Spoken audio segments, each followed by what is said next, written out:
देवभूमि में आपका स्वागत है। मैं हूं आपके साथ हैदर ज़ैदी। आइए खबरों की शुरुआत इस वक्त की बड़ी खबर से करते हैं। आपको बताते हैं इस वक्त बड़ी खबर, ब्रेकिंग न्यूज इस वक्त की आ रही है देहरादून से। सीएम पुष्कर सिंह धामी आज करेंगे समीक्षा बैठक। वरिष्ठ अधिकारियों के साथ समीक्षा बैठक करेंगे पुष्कर सिंह धामी। गुड गवर्नेंस के संबंध में यह बैठक होगी। इस वक्त की यह बड़ी खबर आपकी टीवी स्क्रीन पर। सीएम पुष्कर सिंह धामी आज करेंगे समीक्षा बैठक। वरिष्ठ अधिकारियों के साथ समीक्षा बैठक करेंगे पुष्कर सिंह धामी।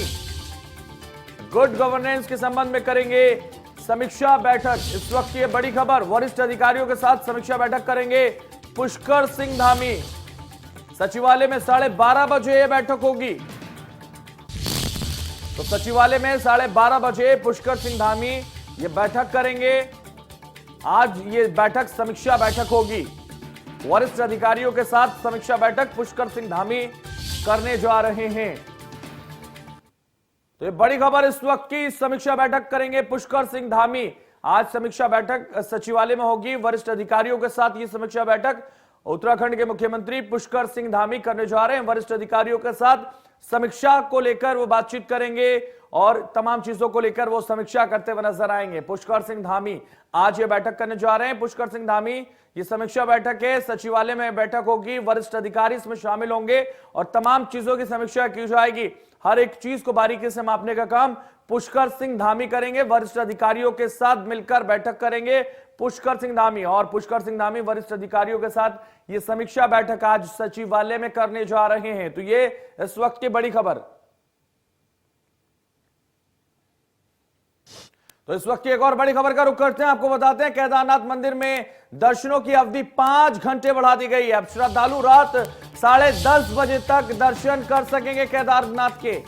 पहली पारी में 2 घंटे और दूसरी पारी में 3 घंटे दर्शनों की अवधि बढ़ी है। पहले सुबह 6 और शाम 5 से रात 8:30 तक होते थे दर्शन, लेकिन अब श्रद्धालुओं के लिए सैलाब देखते हुए, दर्शनों की भीड़ देखते हुए दोपहर 3 बजे से 5 बजे तक धाम के कपाट बंद रहेंगे। लेकिन श्रद्धालुओं के लिए रात को दर्शन 10:30 बजे तक के लिए बढ़ा दिए गए हैं। पहली पारी में 2 घंटे और दूसरी पारी में 3 घंटे की अवधि बढ़ाई गई है।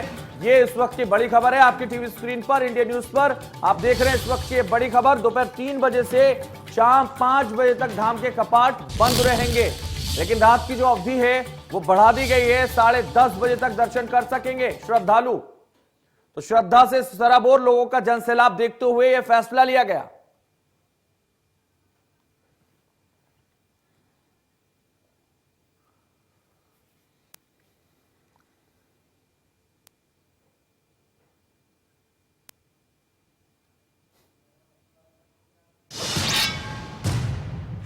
ज्यादा जानकारी के लिए हमारे संवाददाता रोहित सोनी इस वक्त हमारे साथ जुड़ गए। रोहित, जिस तरह से अवधि बढ़ा दी गई है दर्शनों की, क्योंकि जन सैलाब ज्यादा आ रहा था, लोग ज्यादा एकत्रित हो रहे थे इन यात्राओं में, तो इसको देखते हुए अब अवधि बढ़ा दी गई है 5 घंटे की। क्या जानकारी है आपके पास? बिल्कुल, देखिए, चारधाम की यात्रा पर आने वाले श्रद्धालुओं की संख्या में लगातार इजाफा हो रहा है और वर्तमान है कि अभी तक चारों धामों में जो है करीब 2 लाख से अधिक श्रद्धालु दर्शन कर चुके हैं। तो वहीं 10 लाख से अधिक लोग अभी तक रजिस्ट्रेशन करवा चुके हैं। वहीं केदारनाथ धाम की बात करें, सबसे अधिक करीब 77,000 से ज्यादा लोग अभी तक केदारनाथ धाम के दर्शन कर चुके हैं। यही वजह है कि उत्तराखंड शासन यह चाहती है कि केदारनाथ धाम आने वाले श्रद्धालुओं को किसी प्रकार की दिक्कत न हो। इसको लेकर के जो है दर्शन करने की जो समय अवधि थी उसको 5 घंटे तक बढ़ा दिया गया है। हालांकि अभी तक यह देखने को मिल रहा था कि बाबा केदारनाथ धाम में जो परिसर में काफी अधिक भीड़ हो रही थी, श्रद्धालु काफी परेशान हो रहे थे। रात्रि विश्राम के लिए अगर वो टाइम से नहीं पहुंच पा रहे थे, उनको काफी इंतजार करना पड़ता था, करीब 5 घंटे, फिर अगले दिन का इंतजार करना पड़ता था, जिसको देखते हुए समय अवधि 5 घंटे का इजाफा कर दिया गया। ऐसे में अब रात 10:30 बजे तक श्रद्धालु जो है बाबा केदार के दर्शन कर पाएंगे।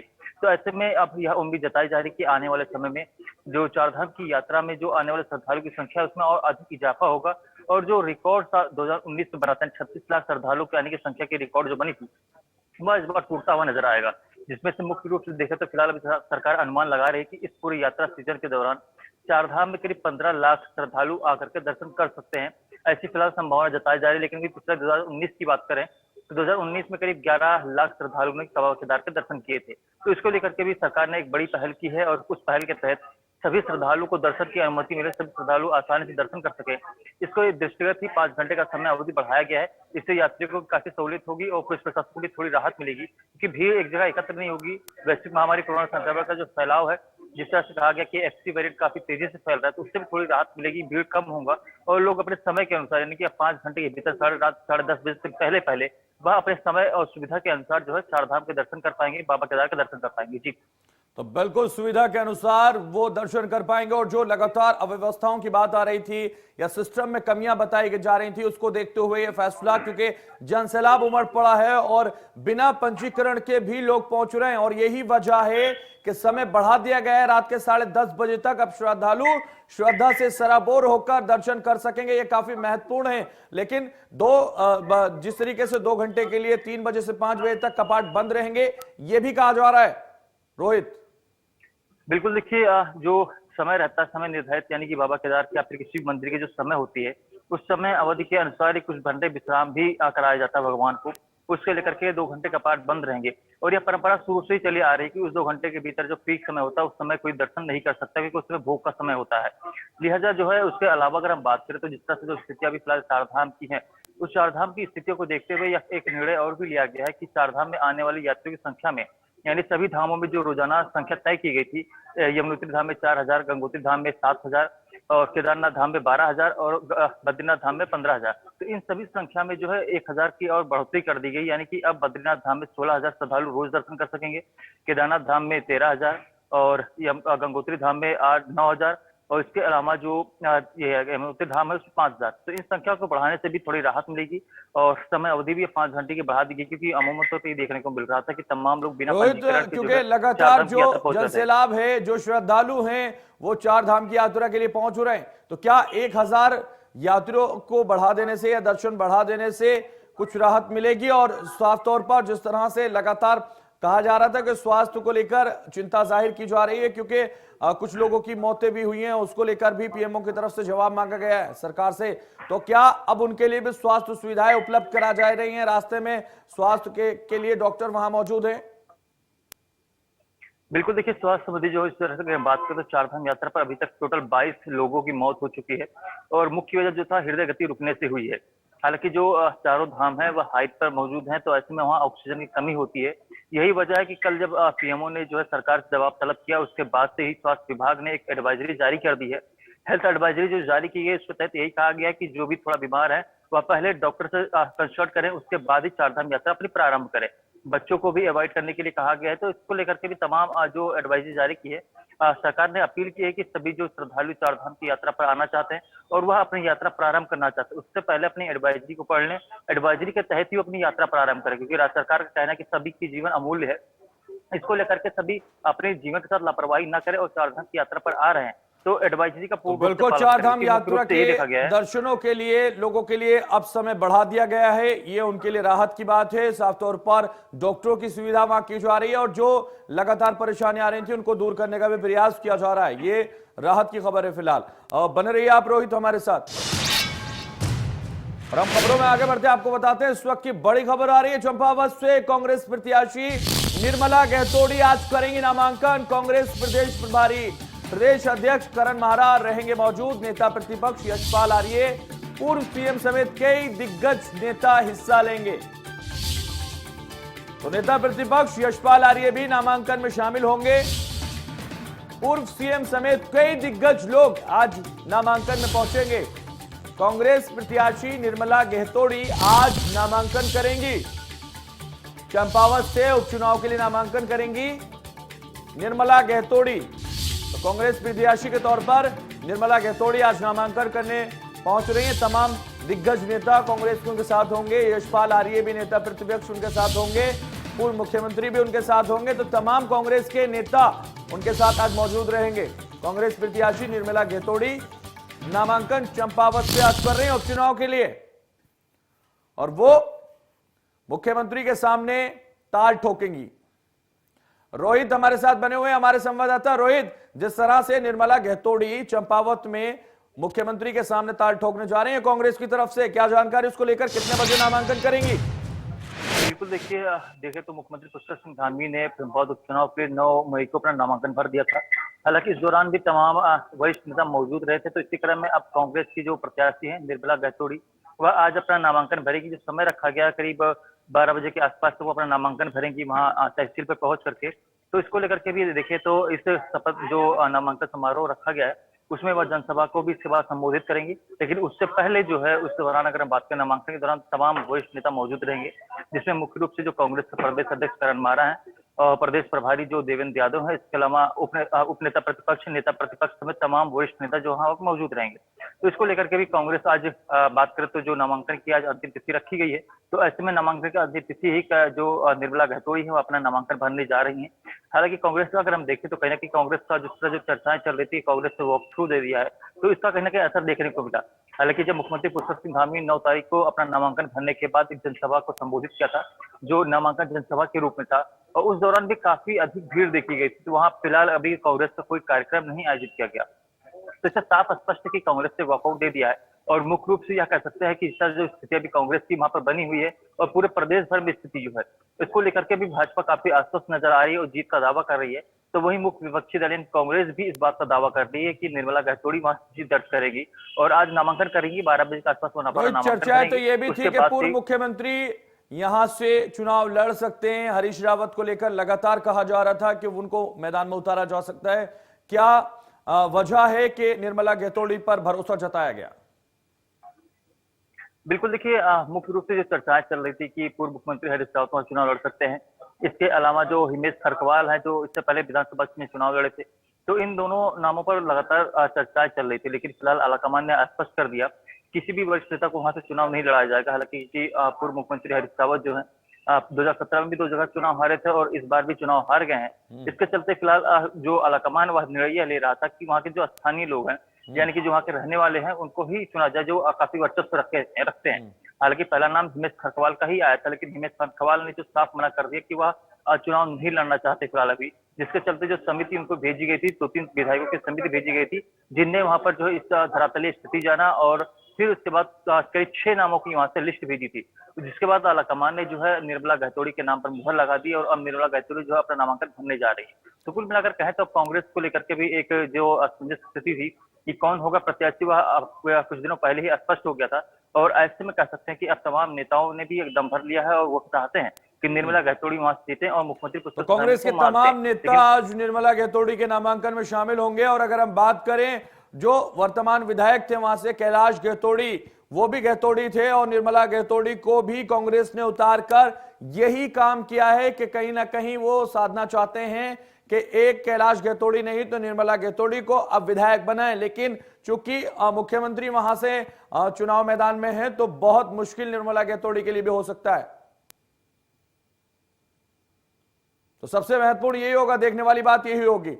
और इस वक्त की बड़ी खबर का रुख करते हैं। बहुत शुक्रिया रोहित हमारे साथ जुड़े। इस वक्त की बड़ी खबर आ रही है, ब्रेकिंग न्यूज का रुख करते हैं। आपको बताते हैं इस वक्त की ब्रेकिंग न्यूज है आपकी टीवी स्क्रीन पर। चारधाम यात्रा से जुड़ी, चारधाम यात्रा में तीर्थयात्रियों की मौत का मामला, पीएमओ खफा है। इसको लेकर राज्य सरकार से पीएम कार्यालय ने रिपोर्ट मांग ली है। स्वास्थ्य मंत्रालय की नाकामी से सीएम धामी परेशान है। तो स्वास्थ्य मंत्रालय की नाकामी से सीएम धामी परेशान है। चारधाम यात्रा में तीर्थयात्रियों की मौत से पीएमओ खफा है। तो प्रधानमंत्री कार्यालय से रिपोर्ट मांगी गई है। राज्य सरकार रिपोर्ट देगी क्या वजह रही इन मौतों की। और इस वक्त की बड़ी खबर आ रही है, आपको बताते हैं इस वक्त की बड़ी खबर, चारों धामों में दर्शन के लिए श्रद्धालुओं की संख्या बढ़ी है। श्रद्धालुओं की अधिकतम संख्या में 1,000 की वृद्धि हुई है। सरकार ने नया शासन आदेश जारी कर दिया। अब प्रतिदिन गंगोत्री में 8,000, यमुनोत्री में 5,000, केदारनाथ में 13,000, बद्रीनाथ में 16,000 श्रद्धालु दर्शन कर सकेंगे। श्रद्धालुओं की बड़ी संख्या और उत्साह के मद्देनजर ये फैसला लिया गया है, ये निर्णय लिया गया है। इस वक्त ये बड़ी खबर है, जो श्रद्धालुओं की संख्या तय की गई थी, एडवाइजरी जारी की गई थी, उसमें बढ़ोतरी की गई है क्योंकि जनसैलाब उमड़ पड़ा है और काफी उत्साह और काफी श्रद्धा नजर आ रही है। चारधाम यात्रा को लेकर प्रदेश सरकार ने नया शासनादेश जारी कर दिया।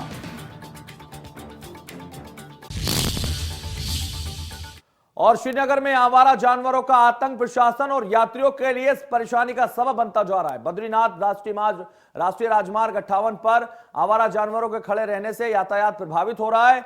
यहां आवारा जानवर बीच सड़क पर लेट जाते हैं या एक दूसरे के साथ लड़ाई करने लग जाते हैं, जिससे राजमार्ग पर दुर्घटनाओं की संभावनाएं बढ़ जाती हैं। और वहीं चारधाम यात्रा के चलते लगातार बड़ी संख्या में पर्यटक पहाड़ों की ओर पहुंच रहे हैं, लेकिन सड़कों पर जानवरों के आतंक से यात्रियों को भी वाहन चलाने में दिक्कतों का सामना करना पड़ रहा है। दूसरी ओर नगर क्षेत्र में घूम रहे आवारा जानवर प्रशासन के लिए भी चुनौती का बड़ा सबब बनते जा रहे हैं।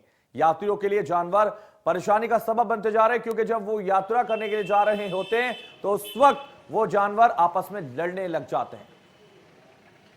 उत्तराखंड की चारधाम यात्रा को शुरू हुए लगभग 10 दिनों का वक्त बीत गया। 10 दिनों में 19 से अधिक लोगों की मौत पर अब सवाल खड़े कर रही है।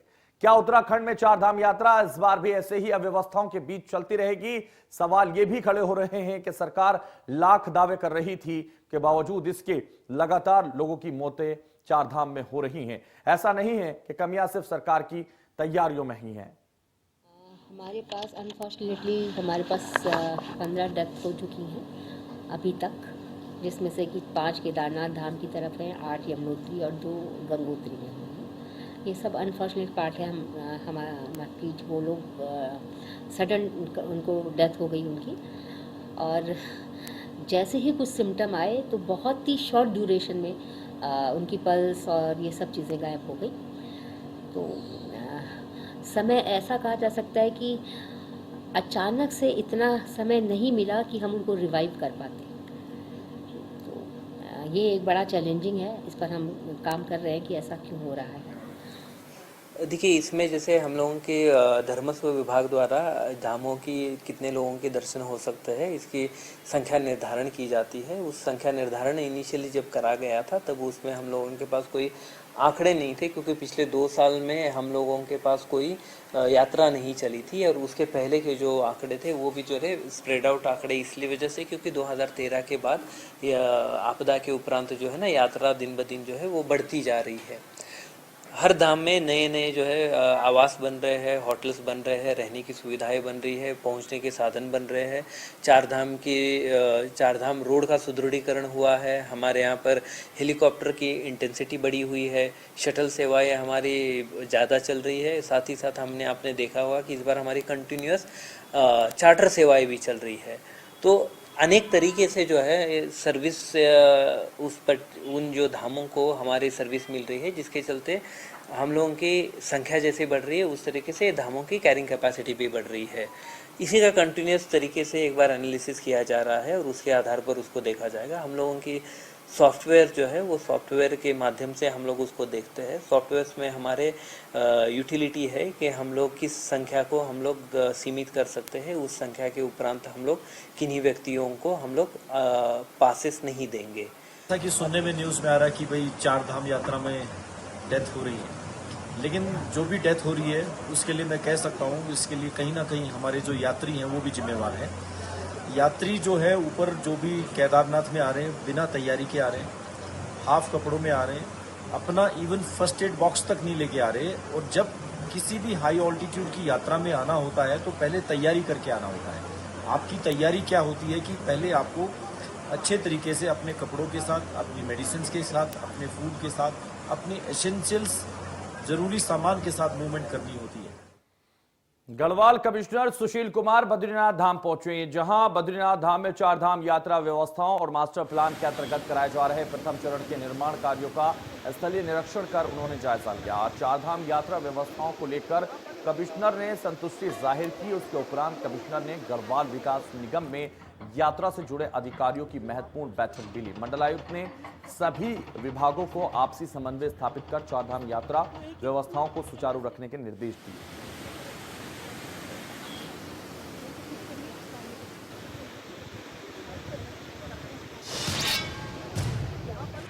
बद्रीनाथ धाम के पूजा काउंटर से 93,000 की चोरी हो गई है। इस दौरान बद्रीनाथ मंदिर समिति के मुख्य कार्यकारी अधिकारी बीडी सिंह ने कहा कि कपाट खुलने के दिन पूजा काउंटर पर पूजा की बुकिंग के दौरान किसी ने 93,000 रुपए की चोरी कर ली है। उन्होंने आगे कहा कि पुलिस और सीसीटीवी की मदद से चोर को ढूंढने का कार्य चल रहा है, जल्द ही चोर की पहचान कर ली जाएगी।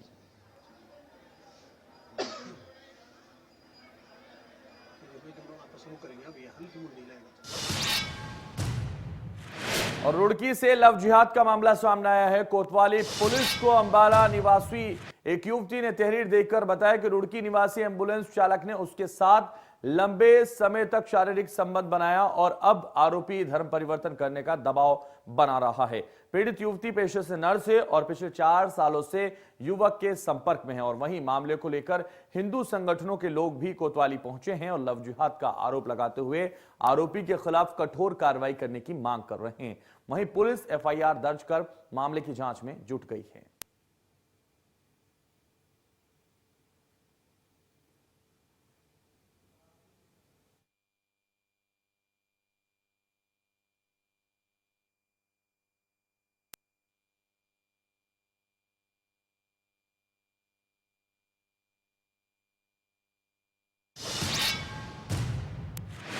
कांग्रेस के धारचूला से विधायक हरीश धामी के तेवर अभी भी नरम नहीं दिखाई दे रहे हैं। हरीश धामी ने कांग्रेस को डूबते हुए जहाज की संज्ञा दे दी है। उन्होंने कहा है कि अब उनका कांग्रेस से कोई रिश्ता नहीं है, लेकिन हरीश रावत उनके राजनीतिक गुरु हैं और रहेंगे। पार्टी के अंदर के असंतोष पर उन्होंने कहा कि डूबते हुए जहाज से हर कोई भागना चाहता है, इसलिए कांग्रेस के लोग पार्टी छोड़कर दूसरी पार्टी की ओर भाग रहे हैं। हरीश धामी ने कहा कि वो टेक्निकल रूप से कांग्रेस के विधायक भले ही हैं, लेकिन उनका अब कांग्रेस से कोई नाता नहीं है, इसलिए कांग्रेस के किसी भी कार्यक्रम में ना तो शिरकत कर रहे हैं और ना ही करेंगे।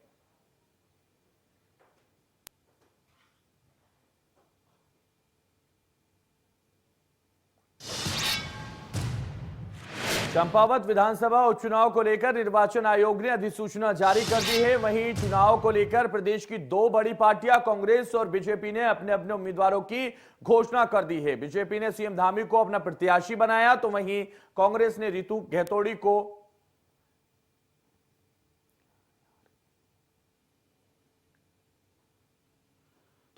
प्रत्याशी बनाया। और इसी कड़ी में सपा ने भी अपने उम्मीदवार की घोषणा कर दी और सपा ने उपचुनाव में ललित मोहन भट्ट को अपना प्रत्याशी बनाया है। वहीं सपा प्रत्याशी ललित मोहन भट्ट ने उपचुनाव को लेकर अपना नामांकन दाखिल कर दिया।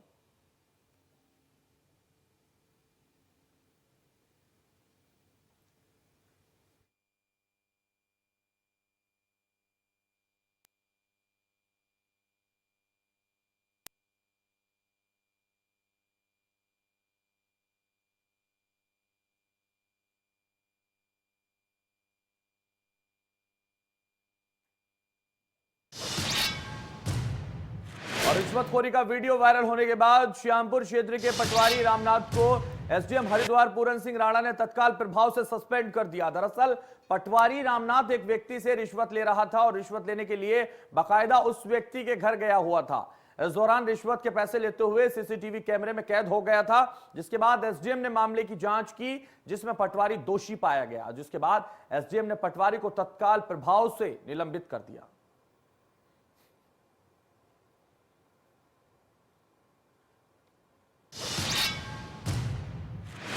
काशीपुर में खेत से मिट्टी उठाने पर विवाद के दौरान हुए फायरिंग में एक व्यक्ति गंभीर रूप से घायल हो गया और इस दौरान घायल व्यक्ति को निजी अस्पताल में भर्ती करा दिया गया। दोषियों पर आरोप है कि घायल व्यक्ति की पत्नी के साथ भी बदसलूकी की गई और वही घटना में पुलिस ने एफआईआर दर्ज कर मामले की जांच शुरू कर दी, आरोपी को गिरफ्तार कर लिया। और वही मामले में एसपी ने कहा कि मौके से पुलिस को असला, जिंदा कारतूस और खोखा भी मिला है। एक आरोपी को गिरफ्तार कर लिया गया है।